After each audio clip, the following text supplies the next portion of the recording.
masing-masing. Jangan disamaratakan, karena beda ruang, beda kelas, materinya juga beda. Dengan syarat dia menghormati tradisi-tradisi umum yang dipegang kaum muslimin dan komit dengan perjanjian dan kesepakatan yang ditetapkan bersama. Dan alhamdulillah kita di Indonesia dalam hal ini kita punya Pancasila yang itu sudah menjadi kesepakatan bersama untuk hidup rukun bersama sebagai bangsa. Makanya nanti akan diajarkan Pancasila yang dulu tidak boleh diajarkan. Dilihat dari perspektif ini, perspektif ukhuwah insaniyah. Jadi jangan dibenturkan dengan ukhuwah imaniyah, karena ini ada ruang tersendiri. Makanya marasnya diganti supaya lebih berkebangsaan, karena memang ruangnya harus seperti ini. Kita berada di ruang umum, ya harus suasananya suasana.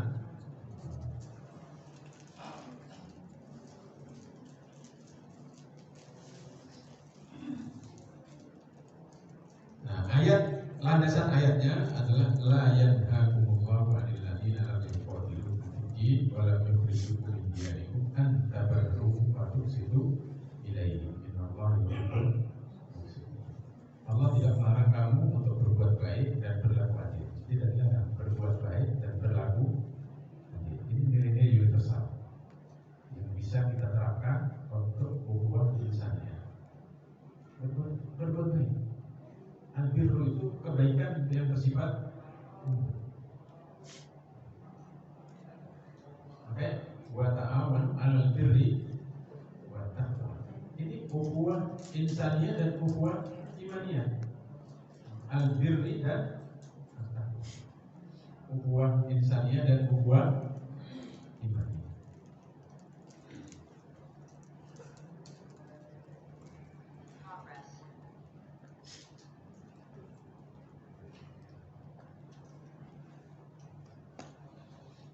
Ayat ini mengajak kaum mukminin berinteraksi atau memperlakukan orang-orang yang berbeda keyakinan berdasarkan prinsip al-birru dan al-adl. Apalagi partainya partai keadilan, sudah pas. Ya, nggak salah nama.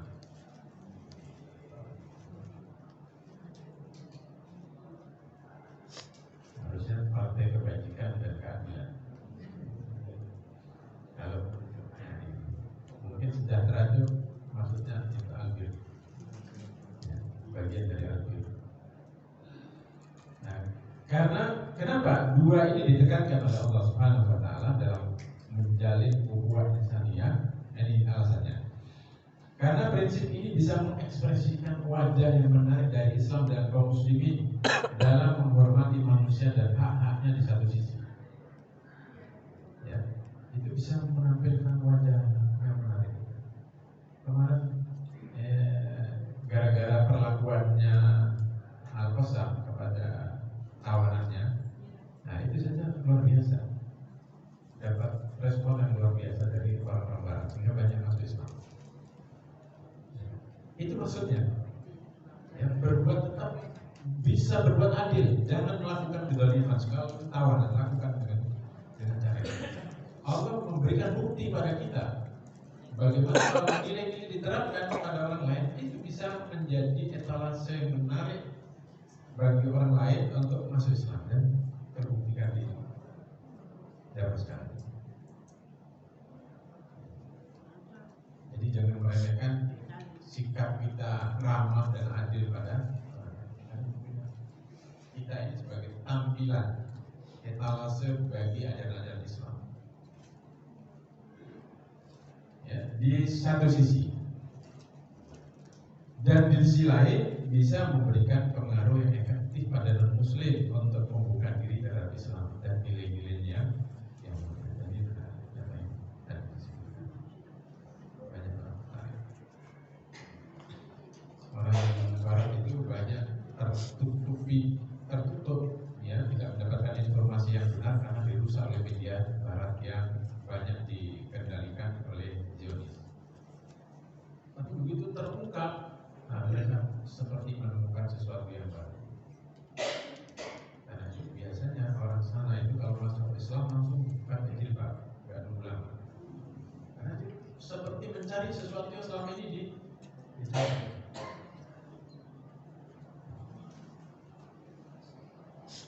Saya waktu di Jerman itu pernah menerjemah karena nggak bisa bahasa Jerman, orang mau masuk Islam.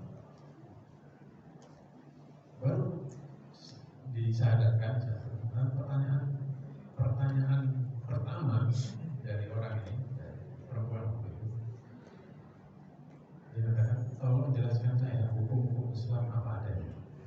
Saya ingin terapkan semuanya, nggak usah pakai bertahap katanya.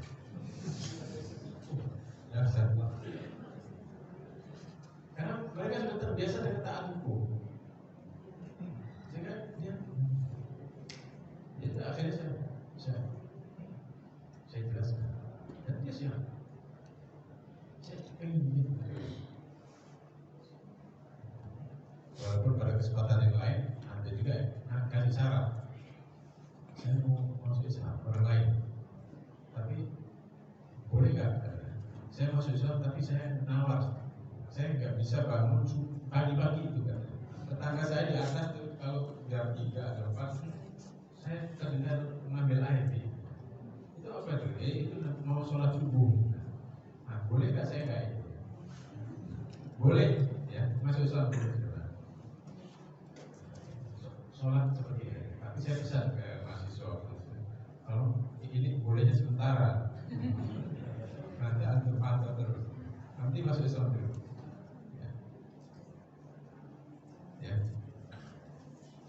Kemudian dalam hal ini ada 3 hukum terkait hubungan muslim dengan non-muslim dalam Al-Quran. Yang pertama haram. Ya. Seorang muslim tidak boleh berkasih sayang kepada orang yang memusuhi agama Islam. Yang memusuhi. Tapi yang tidak memusuhi tadi itu la yanha.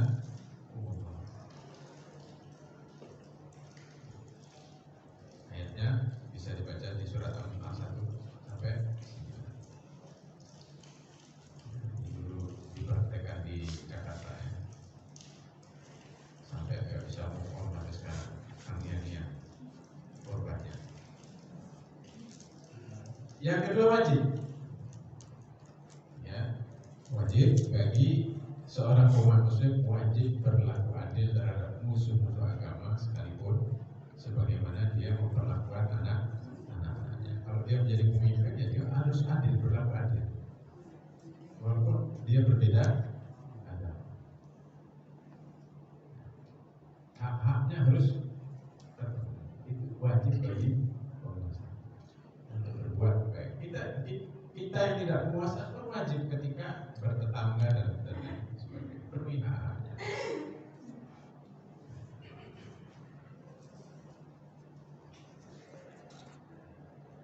Karena tujuan keadilan adalah untuk melindungi manusia dan hak-haknya dari kezaliman. Tujuan keadilan itu adalah untuk melindungi manusia dari kezaliman. Ya.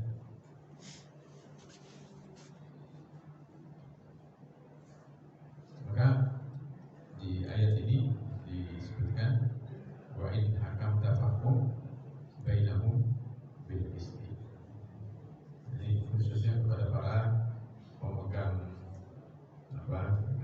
kewenangan, penguasa daerah, penguasa jadi gubernur, jadi presiden nanti, apalagi mudah-mudahan jadi menteri, ya tetap harus menjaga hak-hak mereka. Nah, itu wajib.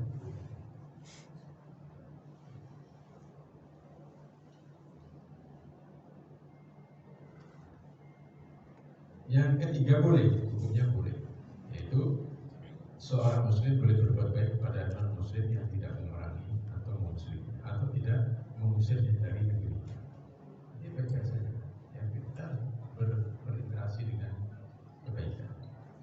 Ayatnya ini tadi la yakumullahu alladziina lam yuqatilukum fid-din wa lam yukhrijukum min diyarikum. Yang alhamdulillah insyaallah ini sudah kita praktekkan. Nah, semua hukum tadi itu kalau dijaga, insya Allah harmoni sosial akan terjadi. Kemudian yang keempat, memaafkan dan melupakan kesalahan. Al-afu was-sorfu, memaafkan dan melupakan kesalahan. Ada orang bisa memaafkan tapi nggak bisa melupakan kesalahannya. Kalau ada momen tertentu ingat lagi. Ya. Tapi walaupun sudah dimaafkan, yang baik itu memaafkan dan melupakan kesalahan.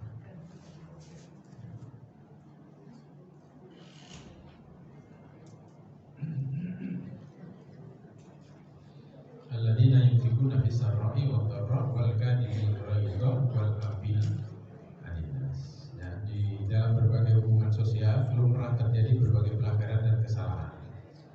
Nah, kenapa ada sifat ini, ada prinsip ini, dasar ini ya karena sangat wajar kalau manusia melanggar atau melakukan kesalahan manusiawi. Ya. Nah, dalam hal ini orang yang terdolim punya dua pilihan. Orang tersakiti punya dua pilihan. Pertama, membalas dengan balasan setimpal, harus terukur ya, supaya tidak lewat batas. Nah, ini kadang-kadang susah. Orang sedang marah melampiaskan pembalasan, tapi harus terukur. Kira-kira kalau dia mencela orang tua kita saja, kita jangan mencela sampai 7 keturunan. Nah, itu lewat batas tuh. Ya mencela orang tua kita saja, gitu. Orang tuanya saja, gitu, kira-kira begitu. Kadang kita kalau melampiaskan dendam sampai 7 keturunan dikutuk. Nah, itu lewat 6, lebih 6. Jadi cuma 1 keturunan kita. Jadi membalas dengan balasan setimpal yang mengambil haknya dari pihak yang menerima. Kedua, memaafkan orang yang berbuat tidak baik kepadanya dan melupakan kesalahan. Dan kalau kita cermati ayat-ayat yang terkait dengan hal ini, ya, dalam banyak ayatnya Islam mengajak untuk menggunakan pilihan kedua, karena ini lebih bisa mewujudkan harmoni sosial tadi.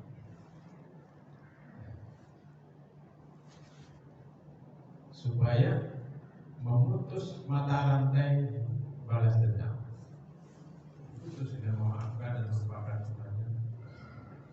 Bahkan Rasulullah memberikan penghargaan setinggi-tingginya kepada orang yang bisa menyambung orang yang memutusnya, memberi orang yang tidak pernah memberi pada orang yang sering memberi kita itu kan biasa, tapi memberi orang yang tidak pernah. Tapi jangan kasih tetangga, gak pernah kasih kita. Akhirnya juga iya ya, besok saja. Itu luar biasa, sifat ini dianjurkan oleh Islam.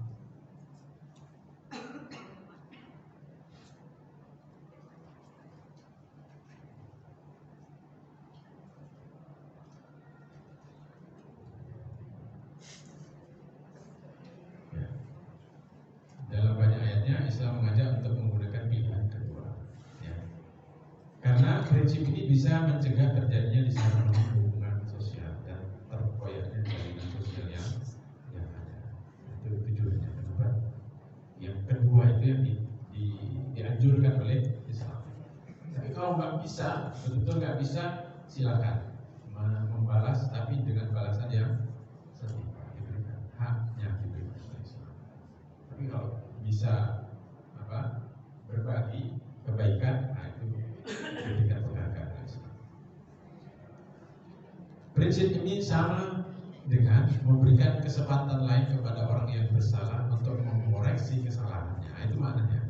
Kenapa kemudian Islam menganjurkan kita pilihan yang kedua? Karena itu berarti memberi kesempatan ya kepada orang yang bersalah itu untuk mengoreksi kesalahannya atau meluruskan perilakunya, atau kesempatan untuk kembali merajut harmoni sosial yang sempat terkoyak.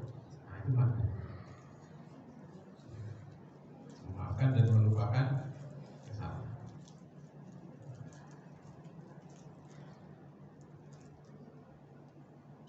Ini pernah terinjak kakinya aja gak lupa-lupa.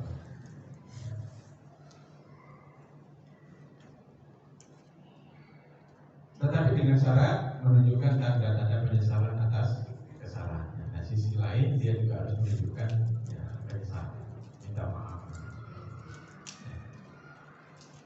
Ayat ini juga menunjukkan bahwa menahan amarah tadi wal kadhimil ghaidha wal afina aninas sudah menjadi sifat yang tertanam kuat pada diri mereka dan melekat bersama mereka. Allah mengungkapkan dengan kalimat wal kadhiminal ghaidha dengan isim fa'il, artinya sudah menjadi karakter yang melekat. Yang kebaikan-kebaikan itu harusnya jadi karakter yang melekat. Jika sifat-sifat ini terhimpun di dalam jiwa, maka mudah baginya melakukan hal-hal yang lebih ringan darinya. Dengan terhimpunnya sifat-sifat ini tercapailah kesempurnaan ihsan, ya, kebaikan tadi.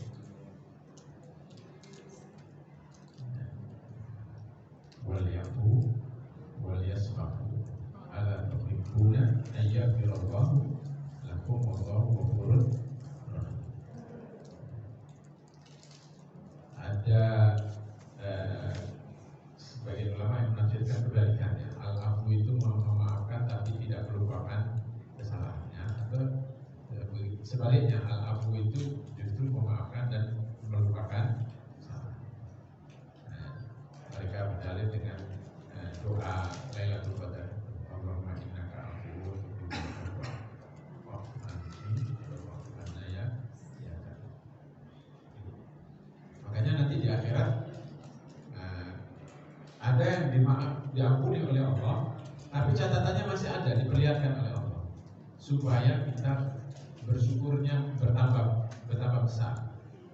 Diperlihatkan kalau nggak dimaafkan, catatannya masih ada. Ya, untuk memperlihatkan betapa besarnya nikmat. Ada yang sudah dihapus sama sekali kan. Kemudian kita termasuk yang catatannya juga tidak ada. Nah, ayatnya wajah sayyi'atun misluha. Ini prinsipnya tadi yang setimpal, ya. Faman afa wa aslaha fa ajruhu. Karena itu diberi pahala yang berlebih ketika kita memaafkan. Tapi kalau nggak bisa memaafkan, tetap nuntut, ya sudah diberikan haknya oleh Allah untuk supaya itu nggak jadi dendam yang mengganggu harmoni sosial.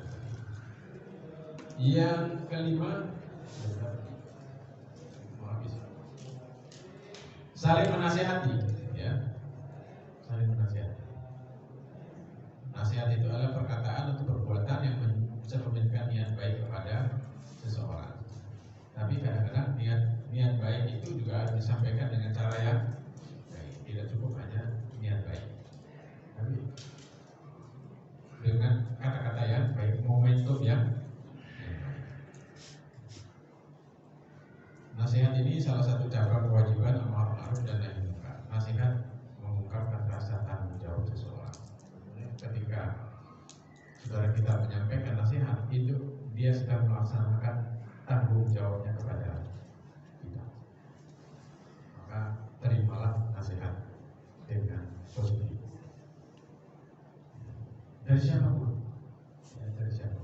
Jangan dipersepsi dengan persepsi yang negatif.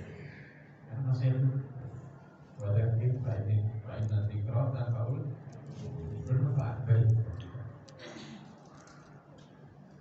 Dan alhamdulillah kita punya mekanisme yang luar biasa. Kalau salah, segera ada yang menasihati. Upah kita itu media nasihat luar biasa. Maka jangan lama-lama absen upah. Kalau terlalu lama, kelamaan nggak dapat nasihat. Nanti hati bisa keras. Ya, luar biasa. Kita diberikan media luar biasa. Di antara manfaat, ya, atau ini nasihat itu juga mengungkapkan hubungan yang hangat dan biasanya kalau orang itu sampai berani menasihati saudaranya, itu pertanda dia akrab. Sampai sorokan terus terang saya itu berarti dia punya hubungannya.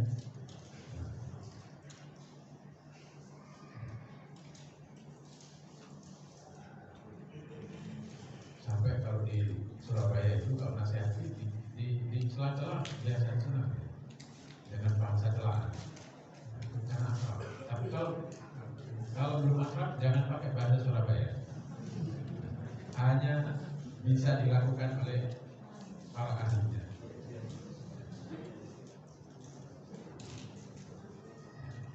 Bahasanya miso-miso, tahu miso-miso ya? Tapi itu tanda bahwa dia akrab. Tapi kalau belum akrab, jangan coba miso-miso. Yang keluar miso. Di antara manfaat nasihat menghentikan mata rantai kesalahan. Ya, kalau kelamaan nggak dapat nasihat nanti dia terjebak dalam mata rantai kesalahan. Maka kita harus berterima kasih kepada orang yang menasihati kita. Yang kedua, mencegah meluasnya lingkaran praktek keburukan dan kejahatan. Segera supaya tidak meluas kesalahan. Tidak nasihat. Karena itu memberi nasihat menjadi sifat para ya, di sini disebutkan bagaimana Nabi Nuh menyampaikan nasihat pada kaum. Ya. Yang keenam, menyebarkan salam. Menyebarkan salam ini, mengucapkan salam itu saling mengungkapkan rasa kasih sayang dan cinta. Kemudian ucapan penghormatan salam, kalau di kita ini salam, kalau bangsa lain itu penghormatan dengan cara yang lain. Ini adalah fenomena sosial yang dikenal umat manusia sejak lama. Zaman dulu kala manusia mengenal itu. Tapi di zaman dulu itu menjadi ungkapan tentang ketundukan dan kerendahan dari pihak yang rendah kepada yang mulia.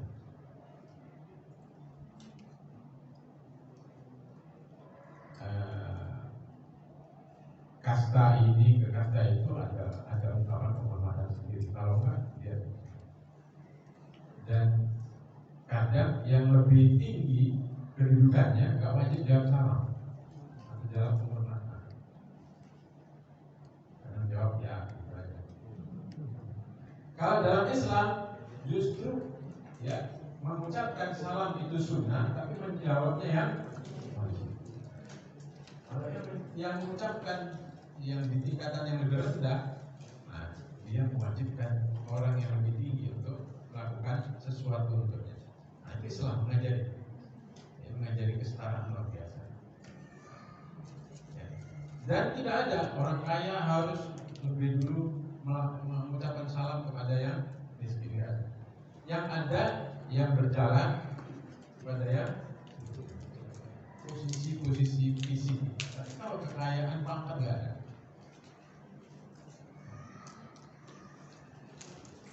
Nah, di sini Islam mengembalikannya kepada fitrah aslinya, mengembalikan konten kemanusiaannya. Ya, muatan kemanusiaan dari salam itu yang dikembalikan, tidak lagi sebagai ungkapan-ungkapan dia kelas di zaman itu, dan menjadikannya sebagai simbol berbagai hubungan dalam berbagai pertemuan. Makanya wa idza quyitum bi tahiyyatin fahayyu bi ahsana. Berikan jawaban dengan yang lebih baik. Kalau hanya assalamualaikum, waalaikumsalam warahmatullahi wabarakatuh. Kalau hanya ku,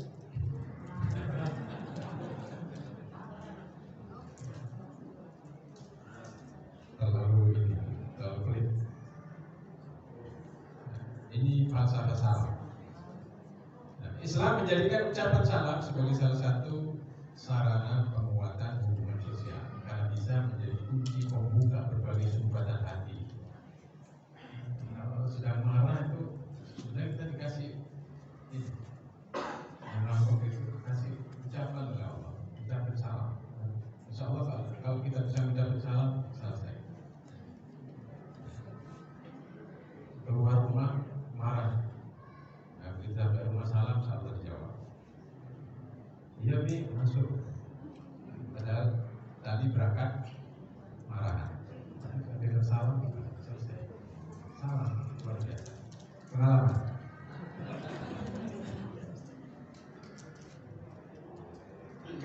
bisa menjadi kunci pembuka berbagai sumbatan hati, sinar hangat yang mencairkan kebekuan. Kan ada penyakit-penyakit yang membeku dimanasin dulu kalau terapi itu kan dimanasin dulu. Nah, salam itu luar biasa fungsinya, dan membersihkan kabut dalam hubungan sosial. Ya, maka jangan remehkan salam dan jangan diganti dengan yang lain. Nggak tergantikan. Salam ini tidak, karena konten kemanusiaan. Yang ketujuh, menutup aib orang lain. Ini menunjukkan ketinggian akhlak seseorang.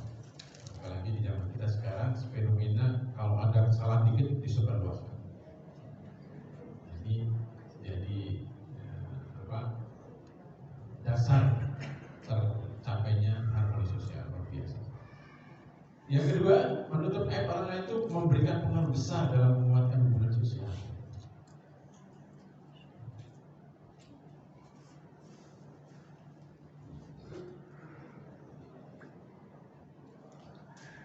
Abu Bakar itu pernah sempat marah pada orang yang diberi ini, disantuni. Siapa itu namanya? Tapi begitu turun ayat langsung Abu Bakar istighfar dan dikembalikan. Nah, dia marah karena dia terlibat ikut menyebarkan hadisul ifki. Nah ini masalahnya. Semakin banyak terungkap kesalahan-kesalahan seseorang dan semakin luas tersebar, maka akan semakin sulit bagi seseorang untuk memperbaiki dan meluruskannya. Ya. Maka harus dihentikan, ditutup. Dan kalau bisa ya segera bertobat. Demikian pula sebaliknya.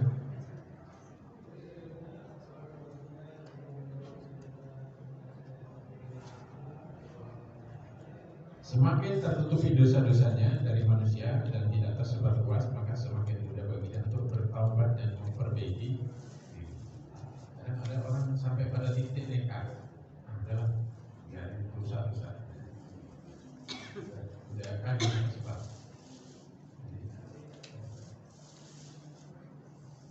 Sudah maksudnya, baik. Ya, saya masuk ke ujungnya. Jadi ini semua nih, melarang merendahkan orang lain, tidak berburuk sangka dengan berbagai manfaatnya, dan melarang memata-matai. Ya. Ada dua istilah yang digunakan oleh Al-Quran, tajassus dan tahassus. Ya. Kalau tajassus itu mencari-cari keburukan dan kesalahan, tapi kalau tahassus itu mencari-cari kebaikan orang. Nah, takwim itu tahassus, jangan tajassus. Salah kalau takwim itu adalah mencari kebaikannya. Cari mutiara, kalau ketemu pitik ya nggak apa-apa ambil. Tapi jangan tajassus. Dikorek aib-aib. Tidak ada manusia yang tidak punya aib. Tidak. Kalau itu yang dicari, nggak ada yang tulus. Jadi saya ingatkan di sini makanya di sini beda tajassus dan berkaitan dengan Nabi Yusuf. Fatahassa sufi Yusuf. Coba gali kebaikan Yusuf apa? Ada kebaikan ini. Dalam dakwah itu tajassus. Beda lagi kalau tahassus pakai kok spesialisasi. Nah, apa peran dari dasar-dasar ini dalam mewujudkan keamanan sosial? Yaitu pertama, stabilitas atau ketenangan jiwa. Ya, semua tadi itu kalau kita mewujudkan dalam kehidupan sosial itu bisa memberikan stabilitas dan ketenangan jiwa. Dan ini penting. Dasar harmoni sosial itu adalah ini. Ya, ketika kita stabil jiwa kita tenang, maka insya Allah kita bisa mendapatkan ketenangan sosial, keamanan sosial. Ya. Dan perlu diketahui stabilitas jiwa ini tidak muncul dari kekosongan, tetapi buah alami dari terpenuhinya banyak faktor. Di antaranya tadi itu hubungan sosial yang sehat atas dasar nilai agama dan kemanusiaan, kedua saling tolong menolong, tadi yang dijelaskan semua itu. Nah yang kedua, terwujudnya harmoni sosial. Karena syariat Islam memberikan hak kepada semua orang, menjamin kebebasan mereka. Nah dua hal ini termasuk faktor yang bisa mewujudkan harmoni sosial. Nah itulah materi yang bisa saya sampaikan, mudah-mudahan bermanfaat dan